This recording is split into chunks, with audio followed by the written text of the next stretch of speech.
Bismillahirrahmanirrahim. Cashirkan waxaan ugu dambeeyay creating a table of contents.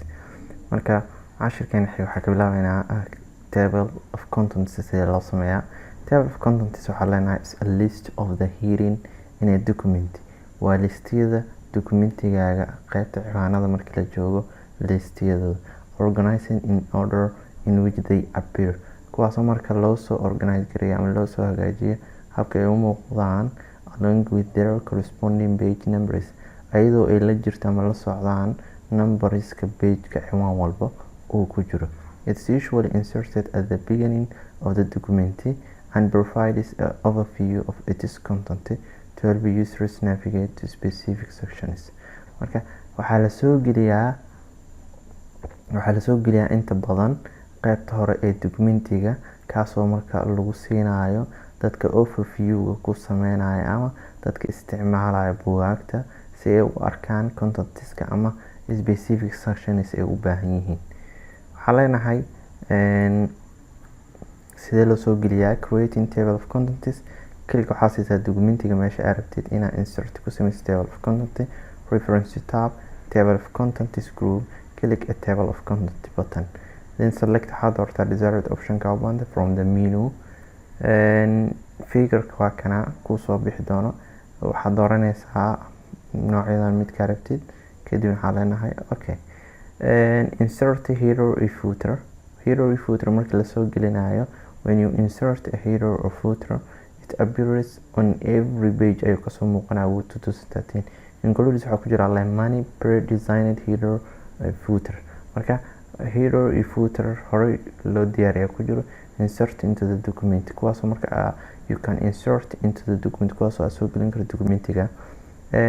On the insert tab ayaa galaysaa header and footer group. Click waxaa siisaa header and footer midka aad rabtid button to open the corresponding menu quseeyo si uu kugu furo. Then select waxaad doortaa desired option ka u baahantahay. Waxaa leenahay in the header or footer area replace waxaa ku bedelsaa any placeholder text with your own text qoraalka markaas aad u baahan tahay. When you are finished markaad dhammaysid double click anywhere in the document meel banaan oo kamid ah documentiga double click si area to return to the main document si aad ugu soo laabatid. Inserting page numbers waxaa leenahay page numbers are the most common type of the header or footer.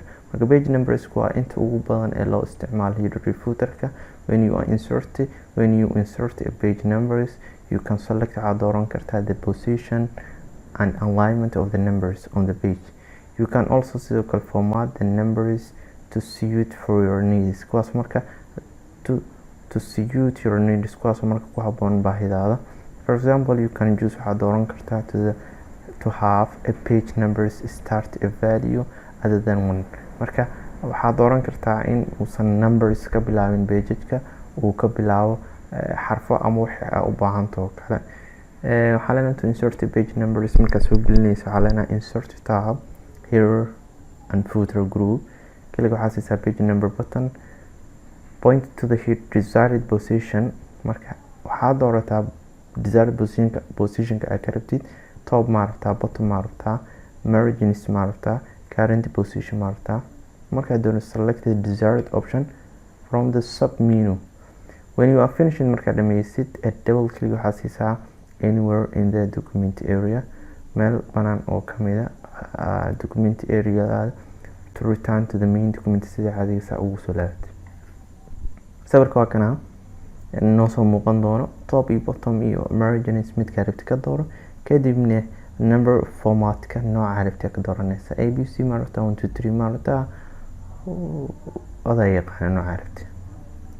Waxaa changing the page layout marka wax laga bedela Word 2013 overrides a variety of page layout. Wuxuu bixiyaa page layouts kala duwan that affect how content appears kaasoo marka saameynaya sida contentigaaga u muuqan doono oo page walba oo muuqan doono. The page setup group on the page layout tab of the ribbon contains waxaa ku jira commands amrada that can be used loo isticmaali karo to change lagu bedelo page margins, page orientation, paper size and more iyo kuwa kala badan. Waxaa leenahay change marka la bedelayo the page margins are the areas between u dhexeeya the contents of the document and the edges dhinacaha of the page. By default, every new document has wuxuu leeyahay 1 inch margin on all four sides ay afarta dhinac. To change si loo bedelo page margins waxaa leenahay waxaa tagaynaa page layout tab, kadib waxaan ka dooranaynaa page setup group, click waxaa siisaa margins button and select waxaa doorataa desired margin setting from the menu. marka marginka u baahan tahay ka dooro waa kuwana margins diyaarsan carabtay ka dooranaysaa ama waxaa sameyn doontaa customize mid aan leedahay isticmaali doontaa.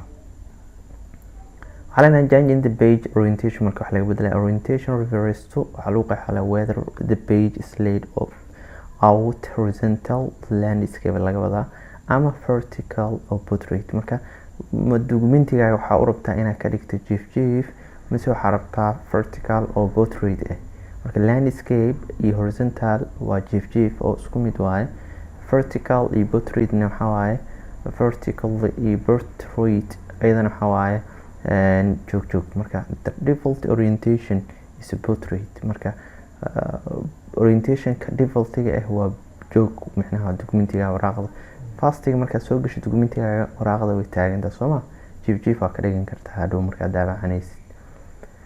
to change si loo bedelo the page orientation waxaa leenahay page layout tagaysaa page setup group, kadib click waxaa siisaa orientation button and then click portrait and landscape midka aragtid.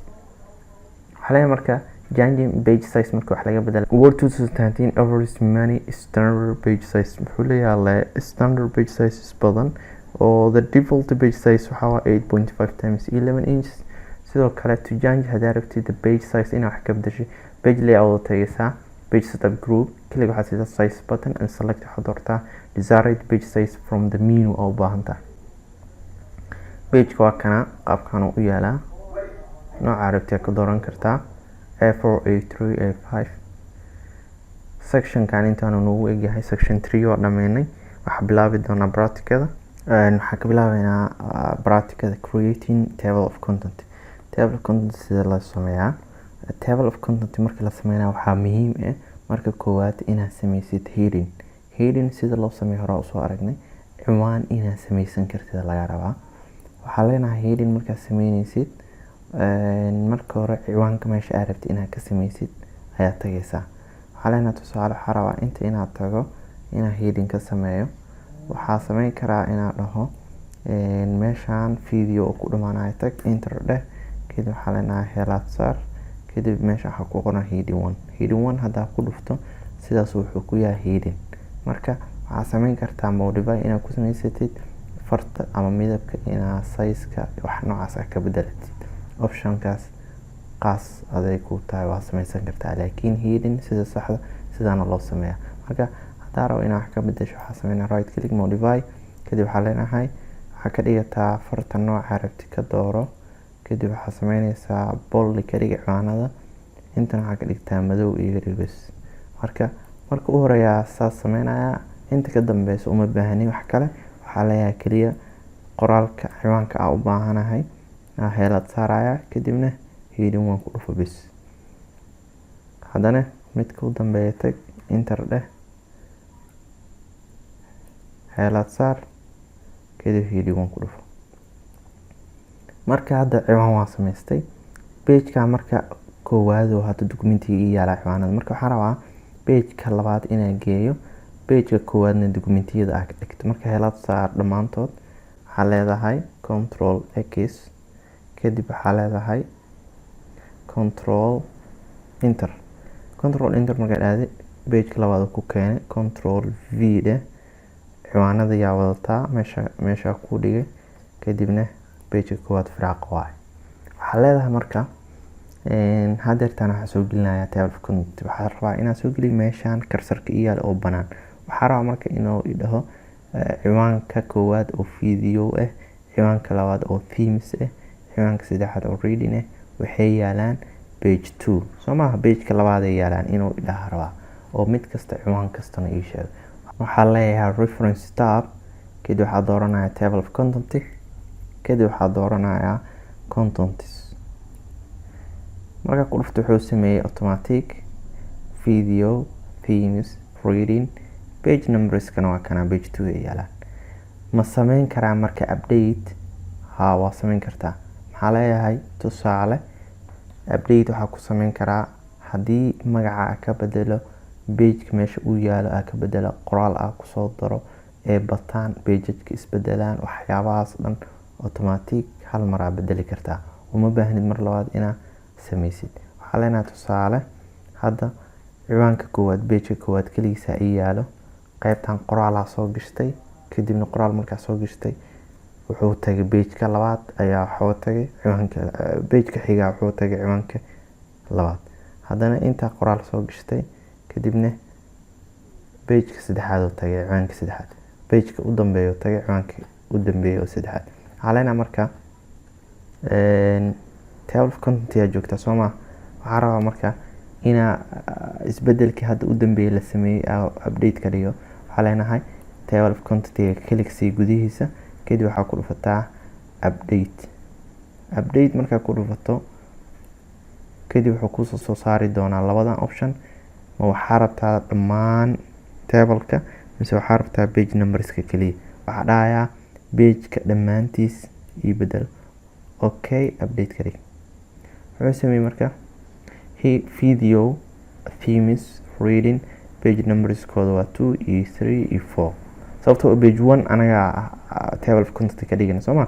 page 2 wuxuu yaalaa video, page 3 na waxaa yaalo themes. sidaas kugu wadi doonaa update. sidaas ku sameyn kartaa. haddii textiga video ka bedeshid meeshan oo hadhow wax kale ku qori, tusaale waxaa leenahay heading oo kale iskaga qortay, kadib hadhow hadda inta imaado heading kuma qorno, maxaa sameynaa update dhaha click si, kadibna inta ku dhufo. markasta marka waxaa kugula talinaa inaad isticmaasho optionka hoose oo dhammaan tablekaaga inuu update gareeyo. okay dheh, kadib wuxuu sameyn doonaa fiiri inta wuxuu igu qoro heading, pageki waa sax, themes reading, sidaas kugu wadi doonaa. table of content marka wuxuu kaa saacidi doonaa markii aad isticmaaleysid book aad qoreysid jaamacadda markaa ka bixiysid, ama markasto aad isaga baahato table of content inaad u sameyso book aad qortay. marka sidaasaa loo sameeyaa. waxaa noogu xigo insert header iyo footer. header iyo footer sida loo soo geliyaa documentiga. waxaa rabaa inaad soo gashto header iyo footer. waxaa leenahay insert, kadib waxaa tageynaa header, kadib waxaa leenahay maxaa rabtaa. tusaale headerka formats kala duwan uu leeyahay. waxaa leenahay header oo leftigan kasoo baxaa iga dhig, kadib waxaa rabta iskaga qoro qofka qora magaciisa buugga, haddii macad ama university ay leedahay wax noocaas oo kale. waxaa iskaga qoranaya hadda tusaale skill on academy. okay, waxaa leenahay marka wuxuu sameyn doonaa page walbo oo kamida documentigaaga automatic uu ku qori doonaa. marka waxaa sameyn karaa haddana wax la yiraahdo footer. footer sidaas lamida waxaa tagaysaa insert tab, kadib waxaa leenahay footer, kadibna sidaas lamida marka qoraalkan aad dhigaysid ma waxaa rabtaa inaad hoos dhigto ama kor. footer marka waxaa waaye qaybta hoose ee documentigaaga, qaybtan hoose ku dhigi doonaa. header waxaa waaye qaybta kore. marka haddaa footer aa dhaho ayadan wuxuu sameyn doonaa inuu intii dhigo. haddana waxaa ku qoranayaa test oo kale isaga qortay. wuxuu sameyn doonaa page walba wuxuu ku qori doonaa test. soo ma jeedid hal xabaa qoray, inta kale 200 500 intoo doono pageka noqdo asaa qoraya inta kale. kadib waxaa rabaa marka inaad sida caadiga documentigayga kusoo laabto. maxaa sameyn karaa marka meel banan documentigaaga imaaw, kadibna double click si. sidaas wuxuu ku noqon doonaa sida caadiga ahayd. sidee loo soo geliyaa marka insert page numbers? marka waxaa rabaa page number inaan kusoo daro. sidee ugu soo dari karaa page numbers? markaa kusoo darayso waxaa leenahay insert yaa tagaysaa, kadib waxaa dooranaysaa page number, kadibna waxaa leenahay intaan midkaa rabti ka dooro. top maa kusoo darnaa, bottom maa kusoo darnaa, page number, page margins maa kusoo darnaa. optionska mid hadaa ku tuso, kuwa kale waa isla midkii adaa sameyn karo. marka waxaa leenahay top oo kale kusoo dar, kadib toobka midigta ma kaga soo daraa, bidixda ma kaga soo daraa, dhexda ma kaga soo daraa, midkaa rabtid waa ka dooran karaa. tusaale waxaa leenahay waxaa kusoo dartaa midigta, kadib wuxuu sameeyey number 1 2 3 4 sidaas u wadi doonaa automatic.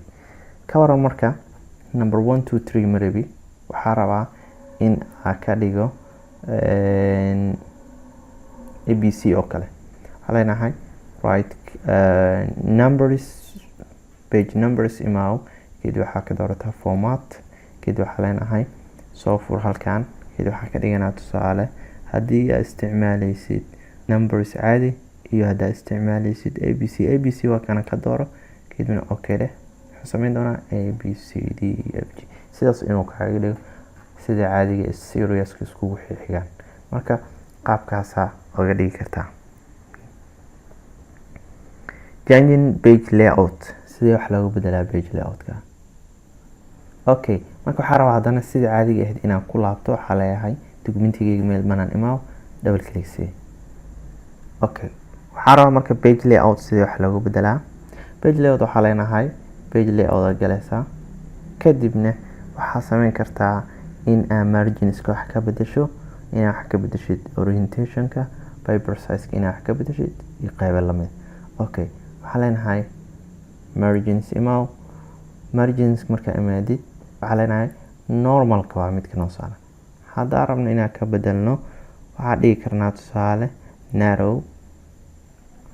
documentigaaga marka isbedelkiisa waxaa dareemi doontaa markii la daabaco, sababtoo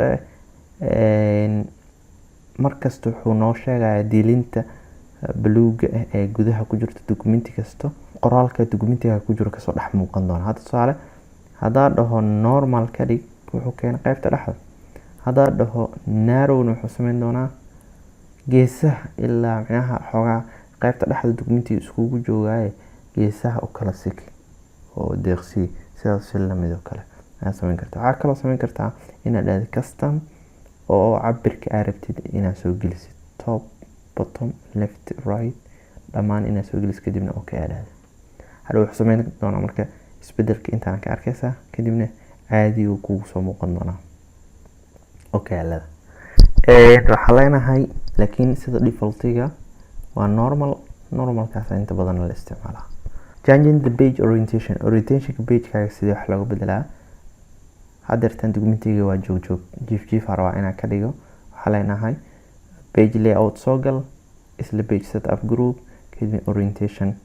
hadda waxaa ii saaran portrait landscape haddaad doorto wuxuu isku bedeli doonaa documentiga xoogaa jiif soo ma jeed, dhammaan wuxuu isku bedelay jiif isku bedelay. ka waran marka haddaa dhaho orientation portrait haddana mar kale sidaas si lamid portrait oo haddana iiga dhigi. sidee u bedeli kartaa size-ka pagekaaga.